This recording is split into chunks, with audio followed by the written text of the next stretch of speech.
to Down Your Unders. Down Your Unders.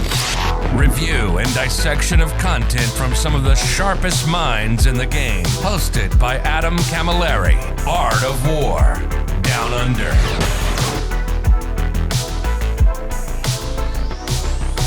Hello, lovely denizens of the 41st millennium. Welcome back to episode 202 of Art of War Down Under. My name, as always, is Adam Camilleri. And I've got a lovely gentleman, and it's been way too long that I've been doing this show and not had this lovely gent on. He is somebody who's just with streams. He's been on numerous WTC teams for Team England and assisting with Team Poland. He's part of Enter the Matrix. And when I typed his name into my run sheet to get things together, it auto-corrected it. And now he has a middle name, which is now his nickname. So please, everybody, welcome Nathan Bathtub Roberts. That's the best intro I've ever had.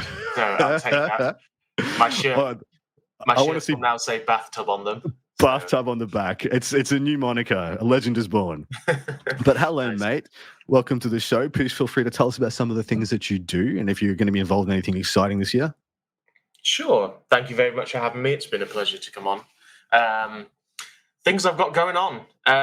So like you said in the intro, I am a semi-regular person on the StatCheck podcast for a show called Enter the Matrix, where we specifically kind of delve into team play with my two co-hosts, Pumba and Typhus, who two mainstays of the Polish team, me, a former mainstay of the England team, where we discuss mostly clickbaity titles of tier lists and things, because, you know, people love tier lists.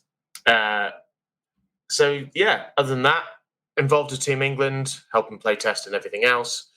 That's pretty much me. Fan-freaking-tastic. I do enjoy some Enter the Matrix goodness. The personalities on the show. Pumba's always a good listen. Typhus is dry, and I enjoy the hell out of it. And then you're a lovely balance of the three, my man.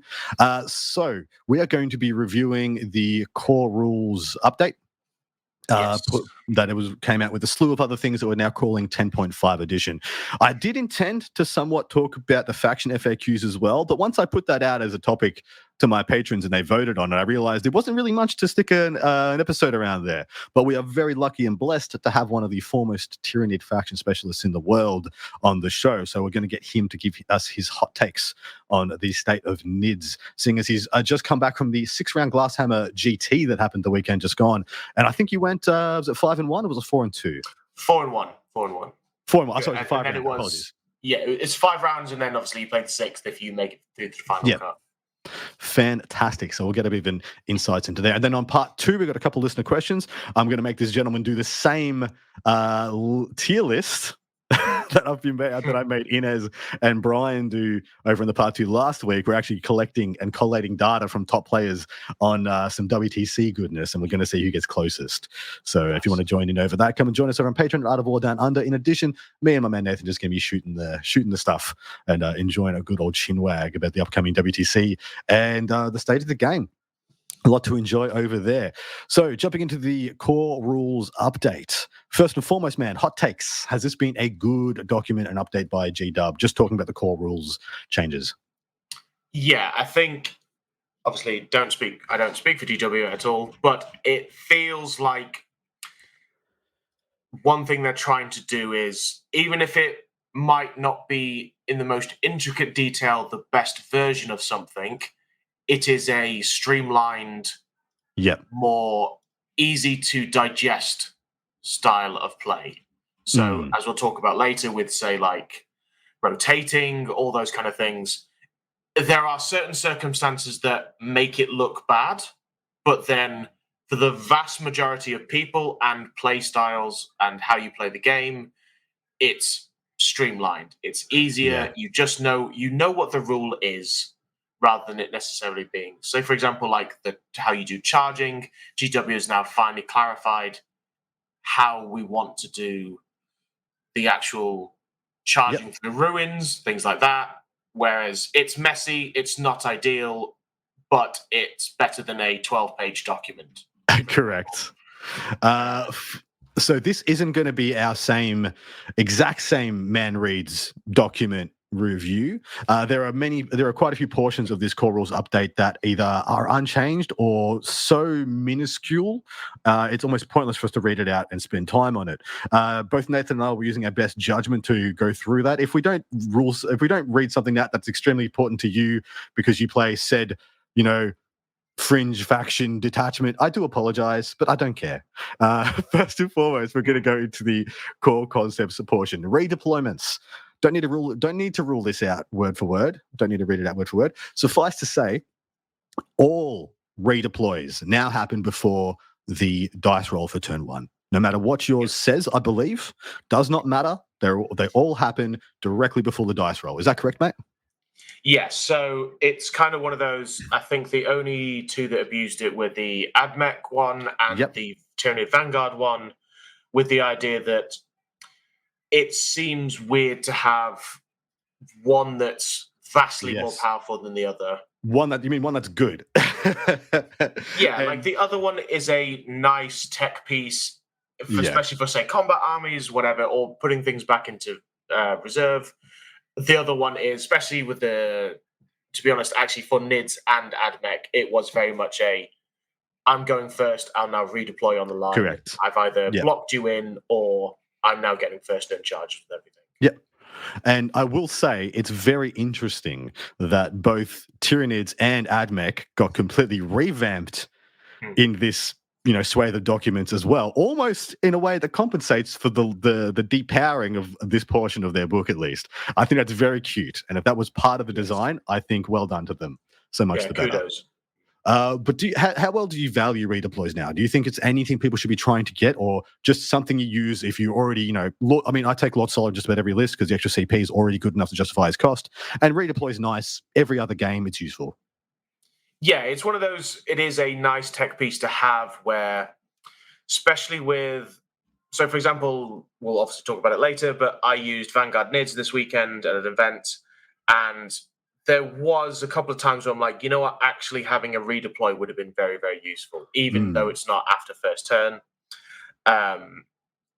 For example, especially when you have like combat armies, it's very good to allow you to, if you can spread your army out, they deploy, say, more onto one flank to avoid, say, 2 of your combat units that are coming over, then you can redeploy to be like, okay, now I've actually I've weighted one of the sides opposite your weighted side. Yes. Yeah. Or just to put stuff into reserve. Like you can literally frontline stuff and then go, that if he decides that he then can't allow me to go first and have that thing be in that position, he'll redeploy he'll deploy differently in a certain way. So either I can leave that unit there, or I can go, right, I'm just going to put it in reserve. It's doing nothing now. Nice. So, all right. Moving on to out-of-phase rules. This pretty much can be summed up as when using out-of-phase rules to perform an action as if it was one of your phases, a la, fire, Overwatch, shooting, moving again, stuff like that. You cannot use any other rules that are normally triggered in that phase. So literally, you just get that one specific thing it lets you do. But where does this really come up? Is there anything really spicy here? Like, does this mean you can't use strats to enhance your Overwatch? Yes. Yeah, I believe that is the intention. It's to stop, is this also the one that's... let me just 2 seconds rereading it. No, sorry, yeah, that's the one that does that. It was just, is this also the one that's you can't, fire Overwatch and while using big guns never tire, that kind of stuff? Oh, yes. It's the stopping the, spread of 4 abilities type things. Because you could theoretically, I'll fire Overwatch with the vehicle that's in combat with the fire index squad inside. It's exactly right. Everything. Yeah. Where does this draw the line, though? So let's say I've got a unit of Tempestus Scions. When they shoot, they get a bunch of abilities like, lethal hits and sustained hits. Would they not get those on Overwatch? It'll depend whether those rules are saying, in the shooting phase, you get X. Yeah. Presumably. Fair. And, of course, I am playing the layman here to Nathan's expert. So if I ever ask dumb questions, just know I'm doing it on purpose. Tell us about persisting effects and the changes here. Let me just reread it 2 seconds. So I can TLDR this one also. Yes. So it pretty much just means that persistent effects persist if you are, for any reason, taken off the battlefield, or should a leader be attached or unattached. These things don't just vaporize and disappear. So if you have a persisting effect on a unit that jumps into a transport when they disembark, should it still be in the timeline of the persisting effect, you would still have it on you. It doesn't disappear magically. Yeah, so it's the one of those like because transports are a pseudo black hole in the rules. Correct. Where they've now introduced more potential abilities that you can use while you're in reserve. For example, like Grey Knight Terminators can bring a model back while if you take them off the table and bring them back on, they can actually bring a model back. Whereas this is for more, like you say, things in a vehicle, or if you're battle shook or suppressed or whatever those other abilities are, you don't just automatically lose them because they've gone into this void. Black hole. Transports or going off the table. Next up, we have the gaining command points, which works exactly how you think it does. It doesn't stack with anything else. You can only gain one possible extra command point. Who cares? Yes, and Battle Shock, we're not going to talk about that. You know what that is. But Nathan, we have some changes to how you move your models. This is significant for a vast swathe of units and possibly abusable by some, Devilfish, and Raiders. Please feel free to tell us about this change. So this is probably one of the more ones that people would say this is why it feels like 10.5. Yeah. Because this is a fundamental change to how you move units, where the way it used to work before was GW does these fantastic kits, fantastic models, but while GW is a models company first, they obviously still have a big game aspect to it, and sometimes those models did not work. For example, the Tyranid Toxicrin. That big boy just wants a hug, but nobody can hear him. But what this allows you to do now is you can fit through gaps that your base can fit through. Obviously, there is abuses, like we just said. Anything that is on a vehicle that has a 60mm flying base gets a massive boost. Huge. Your Hammerheads, your Devilfishes, your Wave Serpents. Yeah. I've even seen people going, I'll take Eldar Lynxes because they're on a 60mm base. Those big boys, but they move 23 inches and are on a 60mm base, and you just go, oh, actually, I can move over the entire table now. Well, if you want to talk about the ultra abuse, I think the biggest base to model ratio differential is possibly the Tantalus. Oh, yeah, that's on the 60mm base, isn't it? Yeah, that now just gets to be a whatever inch moving, essentially dreadnought base that just kind of doesn't ollie, doesn't kickflip through every little freaking gap on the table. And mind you, so this change wouldn't be a thing apart from this edition. This edition, we have had to put more terrain on the table than any other edition, and has come up with added complexity to using and what is viable on the table. Because straight up, the example that they're using right now of a Bloodthirster, which is what they got in the image example, is perfect. Why would you take a Bloodthirster? You can't use it on half the tables you end up playing on at events. Why would you use it? And then the flyer rule being nerfed means that it's even more punitive as well, because of course it has to go up and over when it can't fit. So this is a nice, elegant way of giving these models back some utility. Do you agree with the change, mate? Do you think it's good? Yeah, it definitely brings utility to certain things that were just an absolute issue before. Where you had, because I saw it on a couple of the Chaos Demon pages or those kind of pages where they're like, oh, Bloodthirsters are awful now, especially because we'll go on to it later where you pay for pivoting. They're like, oh, it's awful. And I'm like, you're not probably moving them correctly then. It's better than they've ever been. They might still be awful, but it's better than they've ever been. This edition, they have the ability to actually go through a gap now, because you had models like Be'lakor, you had models especially like Bloodthirsters, where they overhang the bases so much that you were basically paying so many points for something that couldn't move, or could be so easily blocked that it was pointless. It was tragic. Yeah, it was tragic. Does this need an FAQ? Does this need to be polished up a little bit or changed to dodge some of the more egregious abuses? For me, I think The general rule is good. It's fine. It works. The only thing you need to do something about is the 60 mil bases, because that is a very much doesn't seem intended. Yeah. And the other thing about it, there's little things as well from, like, say, Deep Strike, where there's nothing egregious too badly from it, but you do get, say, like, a raider gets to pivot for free because it's a round base. Yeah. So you get like I think it's a 6-inch charge from Deep Strike. However, it's still a raider, so it's not the end of the world. But yeah. No one agrees with that being the rule used as intended. I don't believe it could. It is 100% rules as written, but I think it's going to be not too long before GW just comes out and says you cannot use the pivot rule to extend to improve a charge to less than 9 from reserve, and that'll be just quickly, stuck in the butt. I will, now that we've moved on to pivots, talk about the fact that vehicles and monsters need to use what's called straight lines and pivots to maneuver now, to exactly what you've been alluding to. Pivots are 2 things now.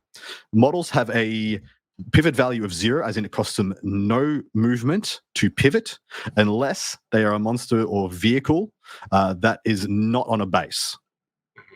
Sorry, excluding models on round bases, yeah.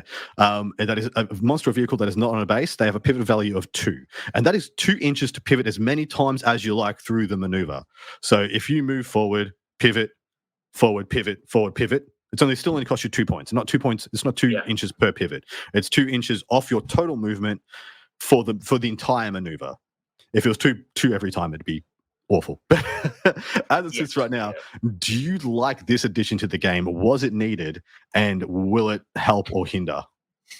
I think it was needed, because I think anytime you have a rule previously that is very difficult to work out. So, for example, I took 3 Land Raider Redeemers to Alpine this year. Now, if you actually do the math, in the old system, a Land Raider pivoting just 90 degrees is 6 inches of movement. 6 inches, yeah. So if I'm doing that correctly, it costs me 6 inches. But there's a lot of people not doing it correctly who are just willy-nilly pivoting things. So it's one of those, I think, while this does hurt you a little bit if you have to pivot 2 millimeters. Correct. And it costs you 2 inches. Yeah. It costs you 2 inches, which is annoying. Like, so for example, you've slightly misplaced your Rhino. It's slightly up against a wall. So you now have to pivot. That costs you 2 inches. That is annoying. But the general rule now is so much less complicated. And I think it's a much more positive change. And more than that, it is even if it's not a perfect change, it gives everyone the same rule to use. I don't know how many different iterations I have seen of how to maneuver a vehicle around an obstacle. Everyone does it differently. I'm not here to tell you who's done it best or who's done it worst. The way I usually do it is pick the part of the vehicle that's going to move the furthest and measure the entire move from that piece from start to finish, no change. Okay, this part is going to move the furthest in this maneuver because let's say it's the back corner of a Baneblade. It's going to have the widest sweep. I will do the entire maneuver measuring from that portion. And that's why the way I've found to be the fairest most often. But even then, I don't think that's perfect. I probably stuffed that up numerous times. And then the reason I do it is because I think it's easy and I can be consistent and use the same thing every time. But I've seen innumerable different ones. So at the end of the day, even if it's not a perfect system, the fact that we now all have the same rule to use, I think is for the better. Yes. The only one that I think needs a little bit of a fix for this, and it's how you do it, is so we should say this is one rule, and then in the competitive version of the game, it also affects oval bases for, say, infantry, beasts, cavalry as well. Fair. So why would you want to hurt me like this? But fair. So it's a little bit like, so I used a Broodlord this weekend who was on an oval base. If I pivot him at all, he loses 2 inches of movement. If you pivot a millimeter with a Blood Crusher, it loses 2 inches of movement. That's the only time we get. Now, the issue with that on the other way is, like we discussed earlier, the deep strike aspect, where if you deep strike in shadow range, Blood Crusher's 6 inches away from you, and then you get a free pivot, which is how the non-competitive version works. You effectively get it's the width of your current width of your base plus a pivot. So you go from, I don't think it gets you to a 4-inch charge, but it gets you to a 5-inch charge. Yeah, it does. I believe so. Which is still a improvement, Yeah, it's still infinitely powerful, and I do agree. That does need a fix, need a change. Some people even threw out just take away the vehicle portion of it. Say vehicles in general can't use this rules, and therefore it's just a buff to some of the worst units, which is greater demons, Tyranids, monsters, stuff like that. Because there aren't many amazing monsters from reserve and etc. And so taking it away from things that can very much abuse it, raiders, wave serpents, any Eldar or Tau vehicle can actually get a lot of use about it. In addition to the moving through gaps portion as well, I should say. Whereas it's pretty intuitive to think that a bloodthirster would just furl their wings and go through the gap. It's less intuitive to think that a raider would corkscrew 3 times in order to do the same thing. Definitely. Or a Tantalus. But here we are. We all have to suspend a huge amount of disbelief for many portions of the game. Firing deck has changed, man. You want to tell us about this? Yeah, so one of the aspects of this now is there was a couple of odd abuses where there were a couple of interactions Scallywags. You can get back in your transport and then still use the thing. I think it was only really AdMech and Marines who had that. Yeah. But Eliminators abused it badly enough that everybody had to lose their toys for everybody else. So you've ruined it for everybody else. Thanks, Marines. Because what people were doing before is they had a unit shooting, then they're allowed to move, which counts as an embark. They get back in, and then the vehicle fires, and the vehicle can shoot all the weapons that the squad has inside, but it counts as the vehicle shooting. So what you used to be able to do is shoot them, get inside, and then shoot again. Which, again, not ideal. Yeah. Whereas now, you just can't do that. Stop doing that. Another cheeky little change is that you legitimately cannot use one-shot weapons from firing deck. So the only real big hit, and I think that's just because GW just didn't know what the hell to do with that, because that's just a huge can of worms and a huge other massive portion of text they would have to write and play test and make sure correct. So you just can't throw your blasting charges and your demo charges from the back of your trucks, GSC players, because you needed that other kick in the shin. Yeah, it was also, I think it was also say Kazakhstan could throw their 100%. Yeah. bombs out of a chimera, and it's well, have I actually used my one-use only weapon? No, my vehicle. But yeah. All right. So shooting phase change. Unless at least one model unit is an eligible target of one or more of its range attacks, that model's unit cannot be selected to shoot. So no more Abaddon firing into the air in rage with the Talon of Horus to proc an extra bits and pieces. Yes. And that makes a lot of sense, but it's actually quite a decent hit to a couple of different models and different tech pieces, isn't it? Yeah.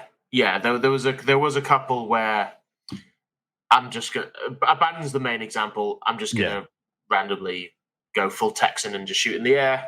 And then, it's Gargoyles as well as a decent hit as a Tyranid player. How do you feel about this? I've not found it too bad. You have such a huge spread of coherency on those models. Usually you're able to shoot a freaking pistol somewhere.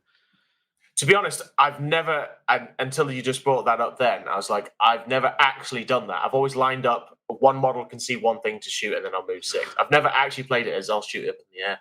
Fair. Probably should have, actually. Absolutely should have until this point. Got a couple of changes to mortal wounds. I'm not actually sure if anything in this section is significantly impactful, and it's a lot of words, so I'm just going to skip it. Here we go. Each mortal wound inflicted on a unit causes 1 mortal wound. Oh, wow, what a shocker. Unless the source of the mortal wound has the hazardous ability or the attack is with the devastating wounds ability, damage from mortal wounds is not lost and can be allocated to another model. Yeah, so pretty much that's just denoting that devastating wounds, and this is foreshadowing to another section, is mortal wounds again that do not spill over. And this is a significant change and shows a little bit of confidence by Games Workshop that they think they have a game in a position where it's not dev wounds will not be as problematic anymore if they were to be mortal wounds again. Do you read that as the same? Yeah, I read that as the same. It is hopefully something they will not get wrong. Yes. Because mortal wounds has always been a kind of issue when it kind of got introduced to 40k, where there were abuses to it. I still don't love it as a mechanic. I still don't enjoy it as a mechanic. I just had to accept it. Also, and I'll say this again. I probably said this on innumerable podcasts at this point. Why are there so few devastating wounds on psychic abilities and mortal wounds generated by psychic abilities? That's where they should all be. They shouldn't all be strapped on the back of XYZ gun or tank shock or grenade ability. They should all just be automatically just all the mortal wounds but done by the brain powers, and then a couple of others here and there, where it's the opposite right now. Very few psychic abilities do mortal wounds. Yeah, you're actually onto something there. It should be things that would fluff-wise negate armor, those kind of things that affect your mind. Yeah, why am I getting a save against mind wipe? And my brain exploded and I forgot who I was. 2-up armor save. Yeah, exactly. Yeah. Cover AOC. Oh yeah, they did nothing. Yeah, doesn't matter. Rebuff. Yeah. This tree will protect me from your mind bullets. Yeah, exactly right. And then I mean, I don't mind I don't mind if they were to keep devastating wounds as an ability for said things, because I like the idea of a Wraith Knight with a world-ending, building destroying gun, having a mechanic that just says "See you later, alligator," similar to D-cannons and stuff we used to have back then. But yeah, I feel like the identity of mortal wounds is totally inversed. All right, indirect fire. I'm going to let you do this one because it hurts me a little bit too much. You go for it. Yeah. So indirect fire now, they've changed it from effectively, you no longer hit on your actual ballistic skill for anything better than a 4+, and it's a unmodified 4+. So 1 to 3 always fails when you're firing indirect, which I think is a nice change because, well, I do and I don't, because it does hurt certain factions and certain abilities. Like Mortarion is crying in his bed right now. Yes, because he doesn't really do anything for PBCs anymore. Does nothing in totality anymore because he doesn't kill anything either. No, he is he's the worst Primarch. He's okay with it, but he knows what he is. Yeah, he knows what he did. But yes, the fluffier people who are like, but that's all guard have, and I'm like, yes, I understand that, but indirect in previous editions has always been, it's either awful or absolutely devastating. It's very hard to balance, and I think they had to maybe do something to stop just a rampant amount of it. Do you have a 40k edition bingo card for things that that are always busted every single edition of 40k? Because I do. Yeah, I'm literally, I can think of about 5 or 6 different. All right, reel them off. Go for it. So, as soon as they introduced some kind of devastating wound. Yep. Out of control. Yep.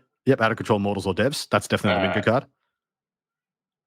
Ooh, I won't include this one, but a special shout out to Stomps. Yes. Oh yeah. That was the bane of 7th edition. It was like, I'm probably going to lose this game, but if I roll a 6, let's play Lord of the Rings. If I roll a 6, I won the game. Yeah, table flip moment. Yeah, a very, very quick story. 2 WTC legends, Josh and Skark.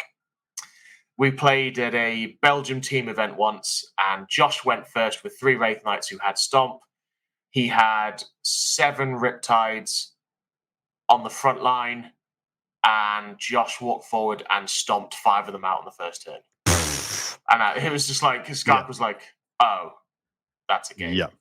So I was like, when I learned that Stomp was a shooting attack because you could walk the Stomps out from the base of the model, I almost quit. I almost quit the game. Man has a similar thing where he was using Eldar. He played there was something called like Adamantium Lance, where you had 3 Imperial Knights. Correct. But they had to be next to each other to give themselves invulnerable saves, which made them really tough. Very, very difficult to kill. So Manny had 1 infiltrating D cannon, and it scattered into the middle of all three, and he rolled 1/6 and picked 3 knights. And Manny was like, "Oh, that was a good turn, bro." No, you did not. That's disgusting. It's the most Manny thing possible. How much longer can you get away? Never mind. Back to my heart breaking with indirect fire. It's not actually breaking. That's actually fine. And for anybody out there who is bemoaning the where guard is right now, guard are fine. Guard are just fair now. They're guard are actively fine. I've played a couple of games with the new guard now, and they're actually fine. As long as you're willing to play Scions, they're actually fine. That's just my personal joke. But I would like to say that Manticores are surprisingly not dead. Still, hitting on 4s, re-rolling to hit is actually not the most awful thing in the world. I still would not take them. Earthshakers are still fine for 150 points for a utility piece that slows people down. I still would not take them. Mostly because they're boring. And that's why I didn't like Indirect Fire, despite playing like 3 teams events and a couple of singles events with Indirect Fire.list. It bored my brains out, and I'm happy for this change. I'm happy guard players can actually find an identity for themselves now, rather than being forced into one of the most boring ways to play the game you can imagine. On my bingo card, sit there and just take your models off the table. It's not a fun game for anybody, really. Correct. On my bingo card, we have, at some point in every edition of 40k that I've played, flyers have been broken at some point. Indirect fire has been... Aircrafts or just the fly keyword? Aircraft. Aircraft have been broken at some point in every single edition that I've played, which is from 5th edition onwards. We had the Leaf Blower and the Vendetta spam and then I think we had, was it the Storm Raven? I can't remember if it was the Storm Raven Grey Knight list or the Storm Raven Blood Angels list. There was a Storm Raven list, which is the same for 8th edition as well. In 7th edition, we had the lol. Here's just Helldrakes plus croissants for broken flyers. That was a list that I had to play a couple of times, and that was busted. And then the rest. We also have horrors will be broken at some point in every edition that I've played. Be it Brims, Blues, or Pinks, doesn't matter. They're all horrors. They'll be broken at some point. And so far, I think there's a couple more, but I'll leave it there. But so far, 2 of those are done because Indirect Fire was broken for 1 point, and Flyers have been broken for 1 point as well. Yeah. And we'll see how the rest go. All right, Hazardous change has been adjusted to say that if you roll Hazardous, has to go on one model until that model is dead before it goes on another model. So no taking 3 wins here, 3 wins here, blah, blah, blah, blah, blah. Or because people would slow roll on units that had, things. I think a good example is Armored Sentinels. Like you'd have 3 Armored Sentinels and you slow roll the Hazardous, and then you'd end up with one that's taken 3, another one that's taken 3. You can't do that anymore. It has to go on the same model. That's correct, yeah? Yeah. It's just that clearing up of you can't have a rule broken elsewhere to then satisfy this. So now it's this is just how it is. Yeah. Easy done. It also helps you fast roll a bit more as well. Yes, which I'm very excited to talk about in a moment also. Extra attacks has changed as well. How has this changed? So this is just, you can't make all of your attacks with just extra attacks. I believe that is how it works. Yeah. And I hear people were doing this in order to not kill enemy units. Like, we know how we used to always when we charge in and be like, I will try-point you in 8th edition. I'll hit you with my ubiquitous melee weapon of strength user, AP nothing, and then I'll kill you on your turn and then and go and charge you on my turn. So people were trying to do that, right? Yeah, rather than hit you with my Thunder Hammer, I'm going to pistol whip you. And it was just like, okay, this is not what we intended, because you're like, I'm going to wrap you and stay in combat. It's like, okay. Yeah, so this is it just clears it up that you do have to do all your stuff. Correct. Dev wounds, like we said, has changed to be mortal wounds now that do not spill over. So if you do the roll, rip the 6 on the wound roll, you do the mortal wounds. But if you have any excess mortal wounds, more than their wounds characteristic, they are discarded. They are done. Yes. They don't do anything. Yeah. Which I think is for the best, right?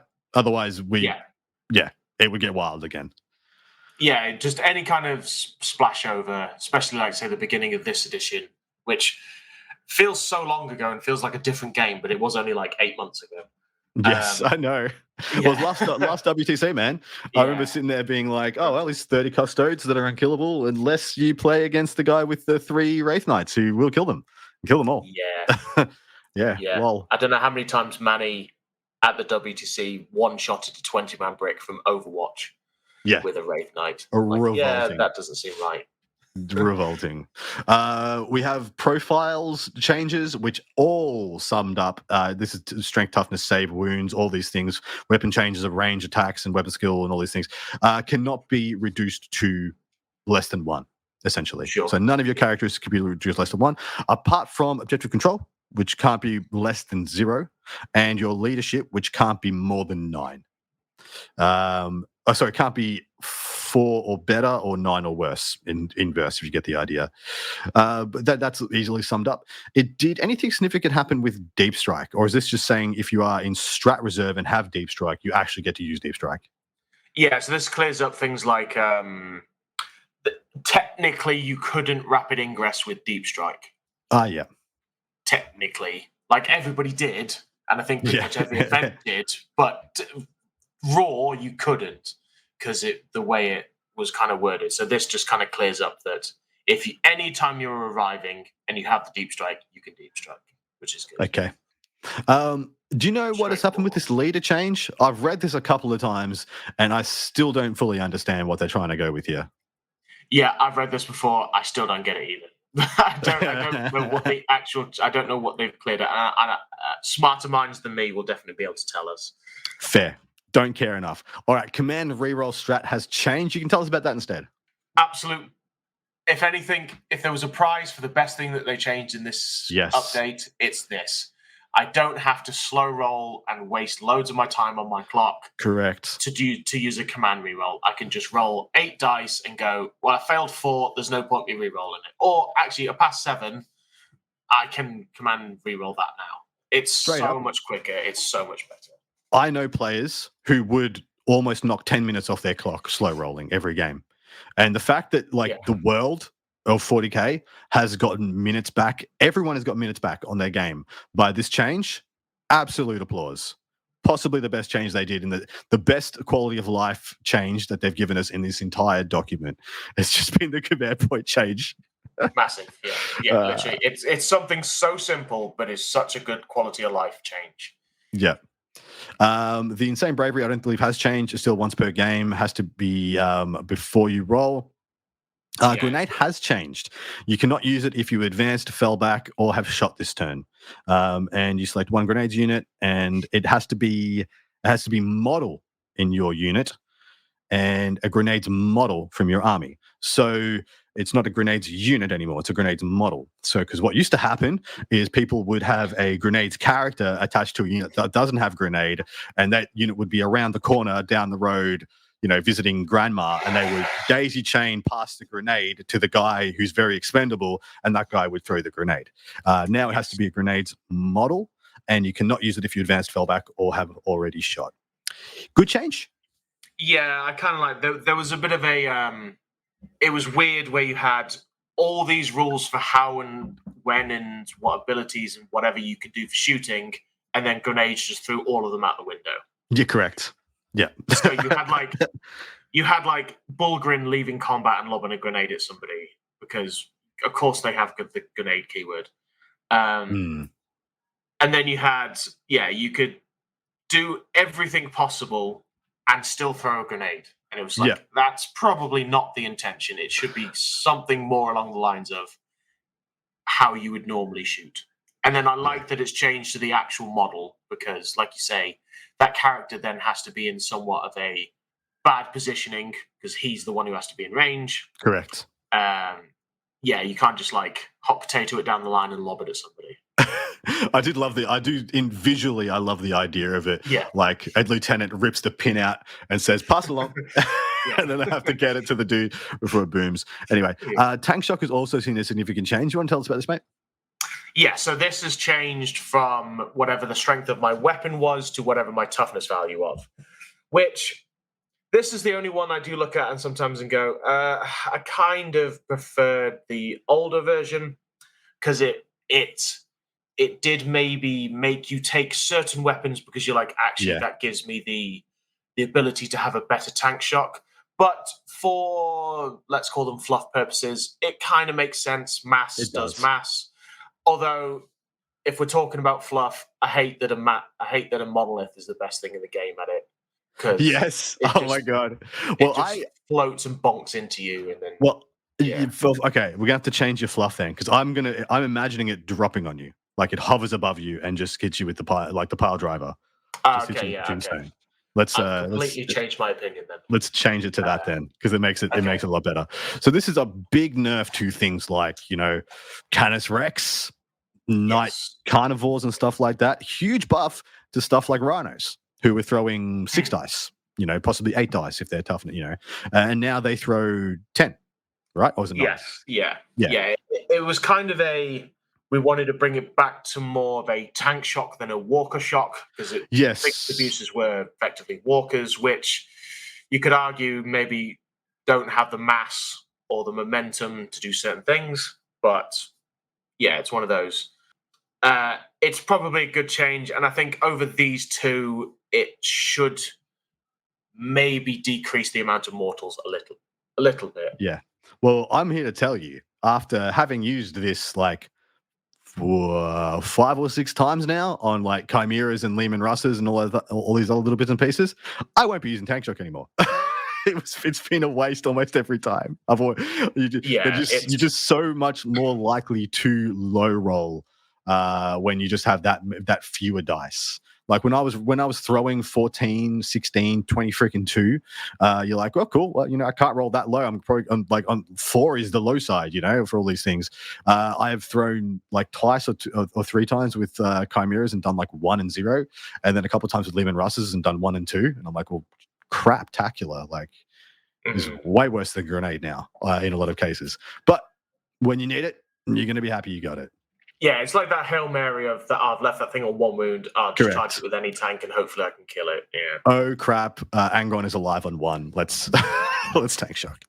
Whereas you do now have like whatever small tank, say I don't know, Rhino or something, now charging a Land Raider and actually having a better chance of damaging it than some other things, but that's true. Let's not bring fluff into stuff. No, let's not. The other thing I'd like to add is that it's also taken away a lot of the jank from Tank Shock. I used to do this when I was playing Chaos Knights, 100%, where I would, use a Carnivore. I would use every artillery piece that I've got, all the hat missiles to, reduce a unit of scouts down to like 2 guys left, so that I could Carnivore that screen with Tank Shock and then pile into something behind it and still get to attack them. So that's going to be almost gone from people's lexicons. Yes, much tougher to do that now. All right, rapid ingress. If just pretty much stating what we stated before, if every model in the unit has a deep strike ability, you get to use the deep strike ability in the rapid ingress. Fire Overwatch, I do not believe has changed. I think it's still the same as it was. Has to be visible, can't be Titanic. And heroic freaking intervention. I say this one for you, mate. Tell us a story here, because a lot of people are excited. So, heroic intervention, the way it works is basically the same, but it's now 1 CP rather than 2 CP. Oh, yeah, boy. Which, actually, having played it this weekend, was a nice change, because you do actually, what is probably going to work out as depending on what terrain you play on, etc., more of a combat style meta. This adds an extra like tactical element to it, because before it was 2 CP and it also wasn't guaranteed. So it didn't feel great. Like I even had it this weekend where I had 2 people fail heroic interventions. Yeah, and it's like if they'd have paid 2 CP for that, it's awful. I've had people need 5s and 4s paying 2 CP and failing them in the past, and it was so disgustingly bad, like game losing bad. Kind of the stuff, and you just felt awful for people. Like, this should be a mechanic that is usable in the game, and it was pretty much unused. I have never used heroic intervention. Straight up, I have never used this stratagem, and I will now. No, I used it for the first time this weekend after like 100 games of 10. Yeah, I've let, and this was the first time I actually used it this weekend. And they were like, "Oh yeah, you can do that now." And I'm like, "Yeah, you can." They were like, "That's really bad for me, isn't it?" And I'm like, "Yeah, it is." Well, you got to remember it now as well. Everyone's going to get bad touched, because they're going to be like, "You can't. Heroic intervention's not a thing. People don't do that." And they're like, "Lol, 1 CP." Yeah. Happy days. Big changes for the movements of Imperium Primarchs and Belisarius Call. They have now been named as being able to move through ruins. Thank freaking God. I don't think this is a huge change for any of the Imperium Primarchs. Massive change for Belisarius Call. but we will have to wait and see for the AdMech episode next week to get the full lowdown on whether it's going to be an absolute game changer. But this is just like a great quality of life improvement, right, mate?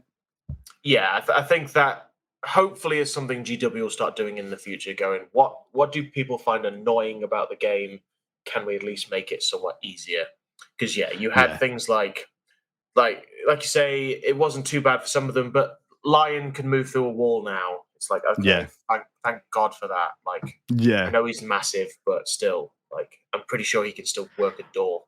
Well, that's exactly right. Well, I love how making a model massive, super strong, and crazy made them less able to like knock down a wall. Exactly. Whereas the Guardsman has no problem, and the Grot, it's always been very funny to me. But Swarm's still haven't figured it out there.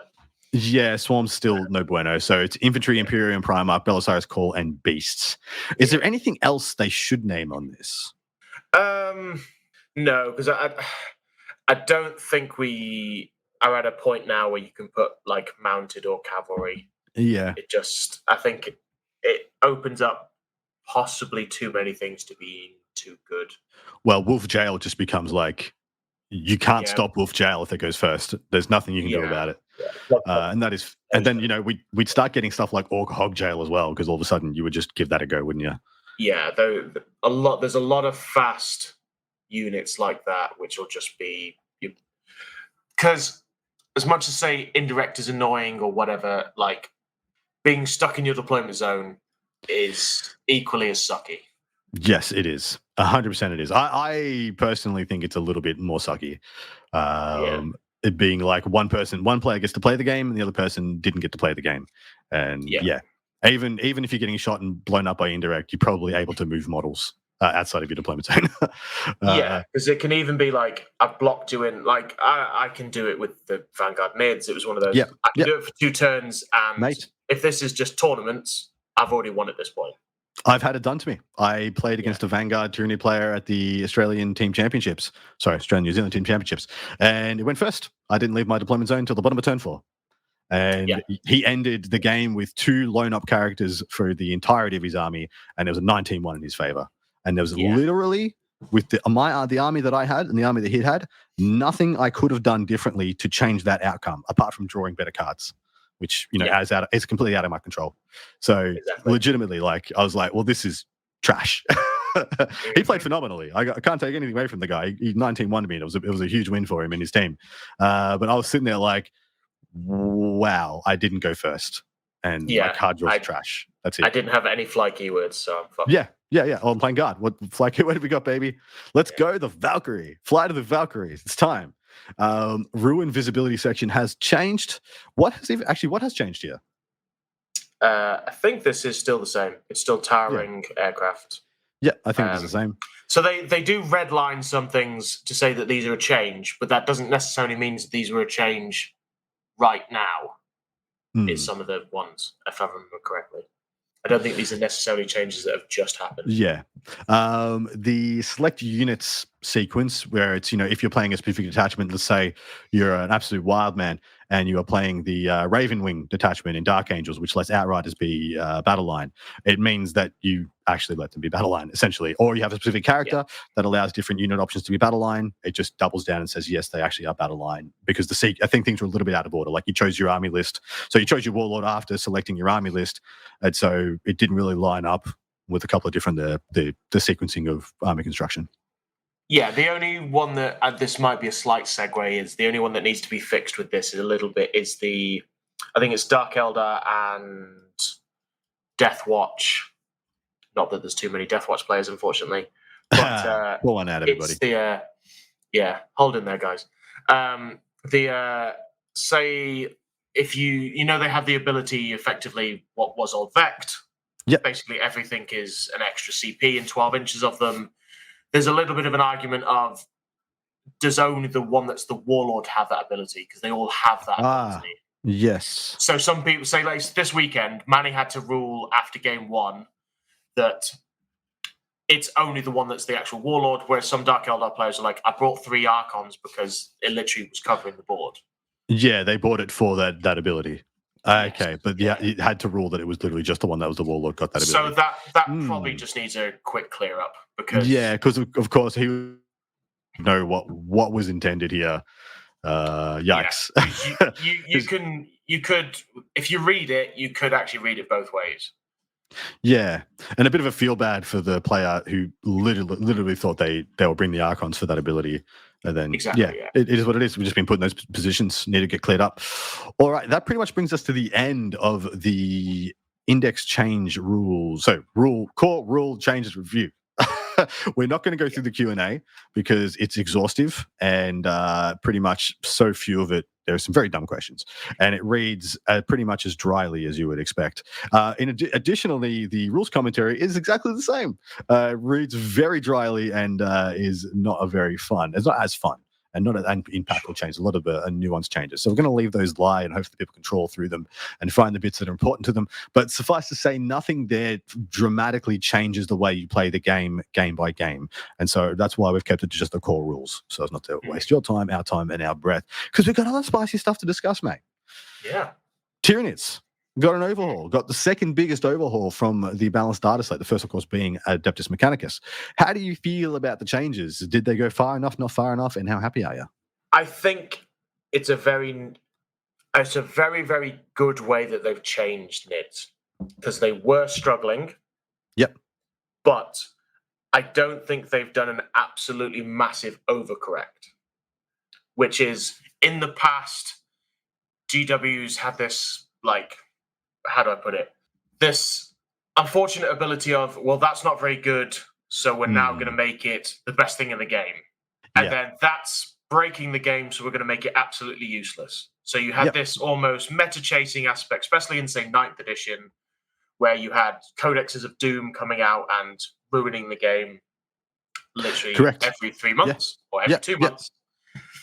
So now you've got to a point where hopefully the changes are more balanced and are maybe more spread out throughout the year to allow people to...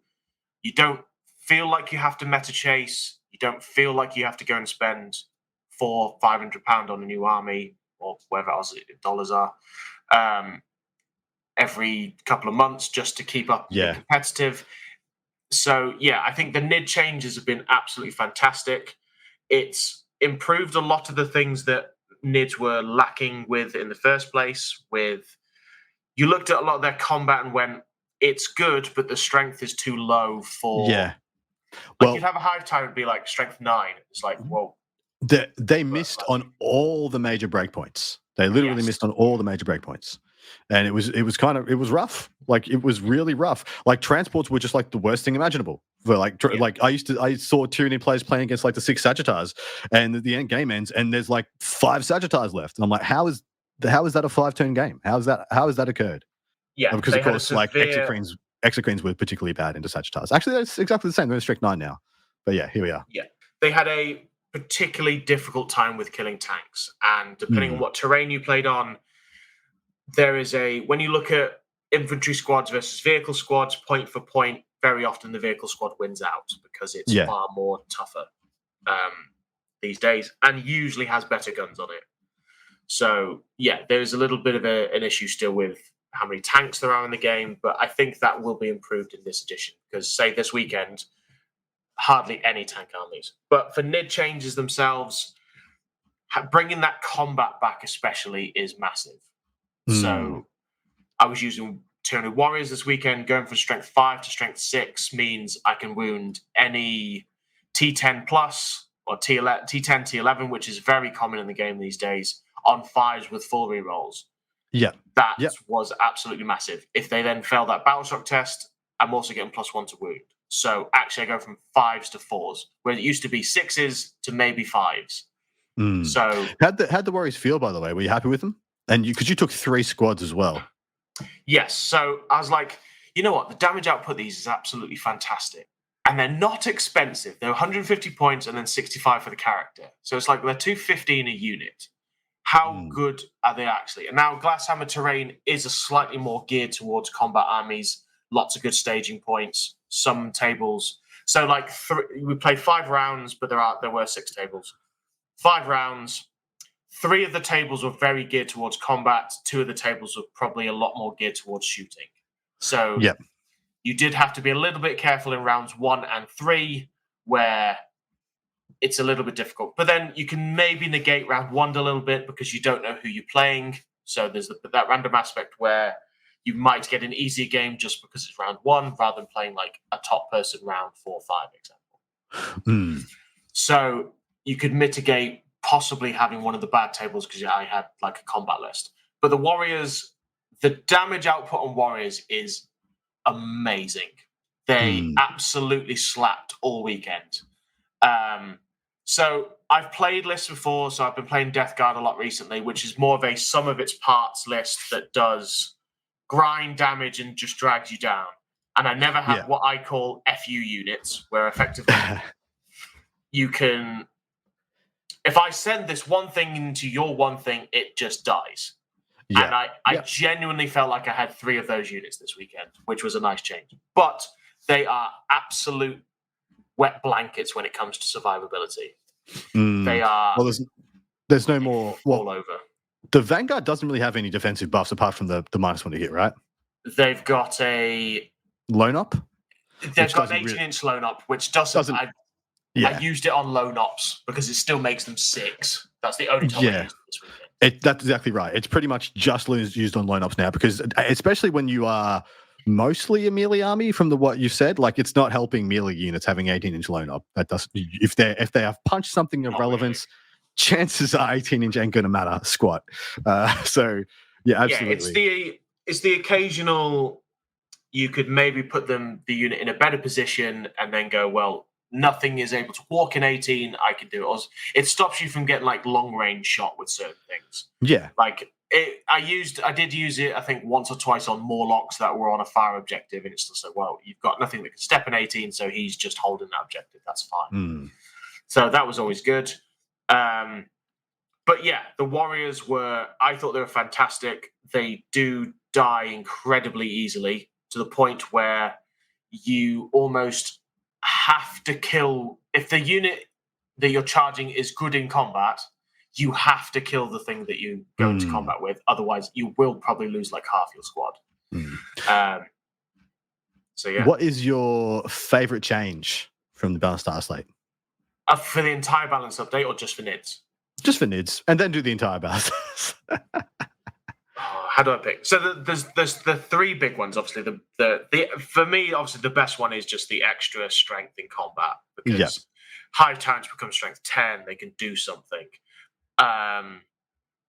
The Emissary gets strength 8 and strength 10, which are fantastic breakpoints.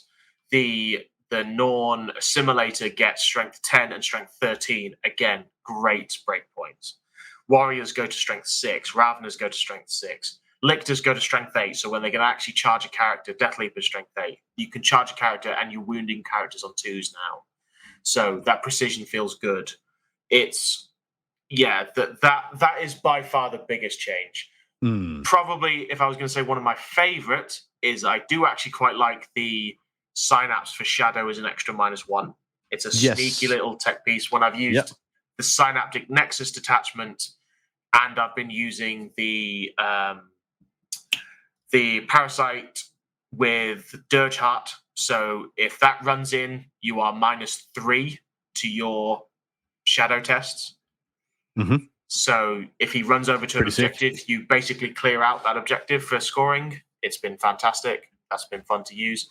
It's a nice little tech piece. I love that they aren't casino cannons anymore. Rupture cannons actually do something.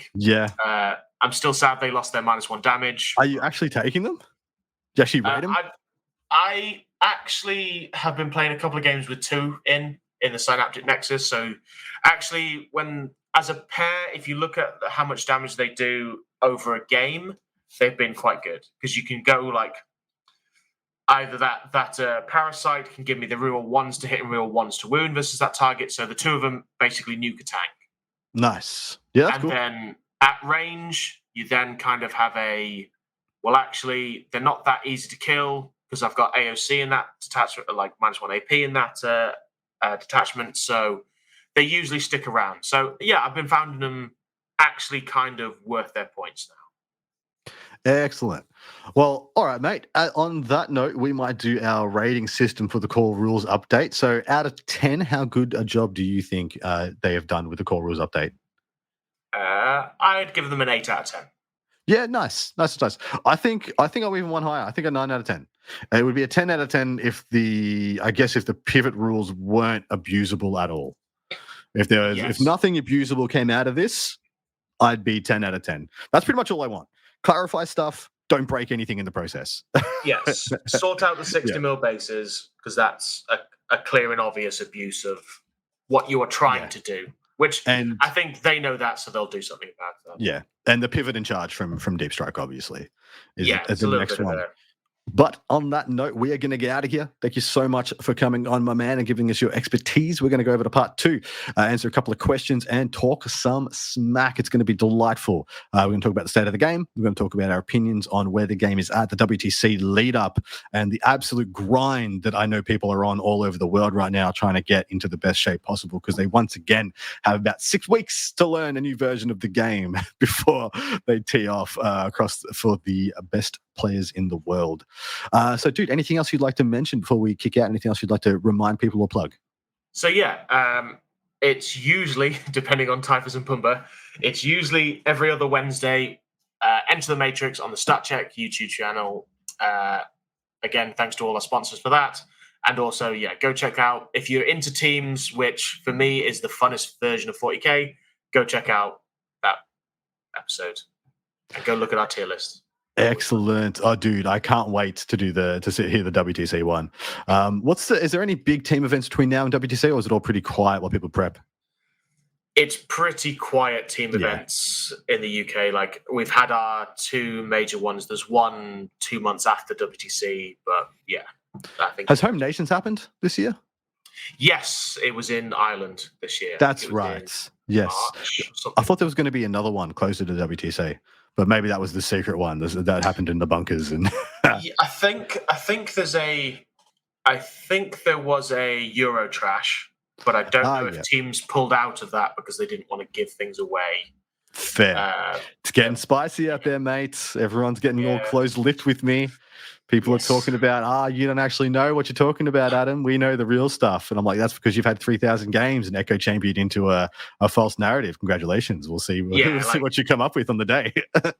I've got friends on the American team, the Polish team, and England team. And I'm like, don't tell me anything about anything, because I don't want to tell anybody anything. I want to hear everybody's theories and everybody who thinks they know what and everybody who thinks they're correct, so I can laugh at everybody except the one group that got it right. Because the best thing about WTC is that everyone thinks they've got the hottest tech, the best players, the best team lineup, the best lists, and only one team is going to be proven right. And I can't freaking wait, mate. But anyway, let's go to part 2. We can talk more about this stuff there. Come over and join us. Go enjoy some goodness over at Enter the Matrix. I certainly am an enjoyer. And I did let them down. They asked me to come on their show. And they told me the correct time from when I should rock up. And I assume when everyone tells me a time for when I got to be there, it's the time from where they're at. This is the first time anyone's been considerate enough to tell me that the local time for me when to rock up. And I completely shit the bed and thought it was 5 hours later than it was. So absolute chagrin on my face, and hope to make it up at some point. But that is my public apology to Enter the Matrix. It's totally fine, dude. You're welcome back anytime. No, my pleasure to have you on as well, brother. Take care. We'll see you in part 2, guys. Say good night. Thank you for listening to Art of War Down Under, a content review podcast for Warhammer 40K, hosted by Adam Camilleri, produced by Seamus Ronan. Enjoyed the show? Want your lists reviewed and the content you heard put into practice? Sign up to our Patreon and connect with us online or on Facebook. Just search for Art of War Down Under. Signing out from tomorrow.